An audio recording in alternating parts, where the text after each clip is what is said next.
আলাইকুম। আমন্ত্রণ দৈনিক আর নিউজের প্রতিদিনের সংবাদ আয়োজনে। আপনাদের সাথে আছি আমি রাত্রি দীপ্তি। ঢাকা বিশ্ববিদ্যালয় কেন্দ্রীয় ছাত্র সংসদ ডাকসু ও হল সংসদ নির্বাচনের ফল ঘোষণার আগে জাতীয় নাগরিক পার্টি এনসিপির মুখ্য সংগঠক হাসনাত আব্দুল্লাহ ডাকসুর ফলাফল নিয়ে নিজের ভেরিফাইড ফেসবুক পেজে পোস্ট দিয়েছেন। নিজের সেই পোস্টে হাসনাত আব্দুল্লাহ লেখেন, আজ ডাকসুতে যারা জিতবে তারা কিভাবে দায়িত্ব নেবে এবং যারা হারবে তারা কিভাবে পরাজয় গ্রহণ করবে, এই দুইটি প্রশ্নের উত্তর বলে দিবে আমাদের জাতীয় রাজনীতি ও গণতন্ত্রের ভবিষ্যৎ কোন দিকে যাচ্ছে। ডাকসু নির্বাচনে কারচুপির অভিযোগ এনে তা প্রত্যাখ্যান করেছে ছাত্রদলের ভিপি প্রার্থী আবিদুল ইসলাম খান। মঙ্গলবার ৯ সেপ্টেম্বর দিবাগত রাত ২টার দিকে ফেসবুকে তিনি একটি পোস্ট করেন। এতে তিনি বলেন, পরিকল্পিত কারচুপির এই ফলাফল দুপুরের পরপরই অনুমান করেছে। নিজেদের মতো করে সংখ্যা বসিয়ে নিন, এই পরিকল্পিত প্রহসন প্রত্যাখ্যান করলাম। ঢাকা বিশ্ববিদ্যালয় কেন্দ্রীয় ছাত্র সংসদ নির্বাচন বর্জনের ঘোষণা দিয়েছেন স্বতন্ত্র শিক্ষার্থী ঐক্য প্যানেলের সহ সভাপতি প্রার্থী উমামা ফাতেমা। বুধবার রাত ৩:৩০ পর ফেসবুকে এক পোস্টে এই ঘোষণা দেন তিনি। ফেসবুক পোস্টে উমামা ফাতেমা লিখেছেন, বয়কট বয়কট, ডাকসু বর্জন করলাম।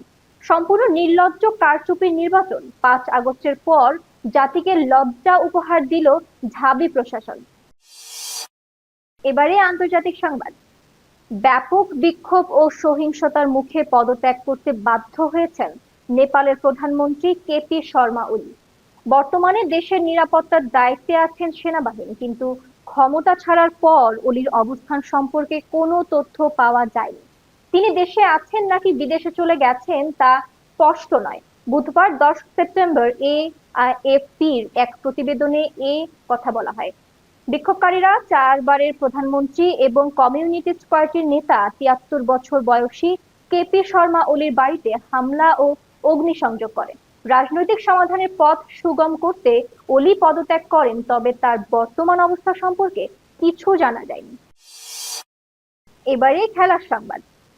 নেপালে চলমান সহিংস বিক্ষোভের মধ্যে কাঠমান্ডুর টিম হোটেলেও হামলার চেষ্টা হয়েছে বলে জানিয়েছেন বাংলাদেশ জাতীয় ফুটবল দলের খেলোয়াড়রা। গত ২ দিন ধরে ক্রাউন ইম্পেরিয়াল হোটেলে প্রায় বন্দি দশায় আছেন তারা।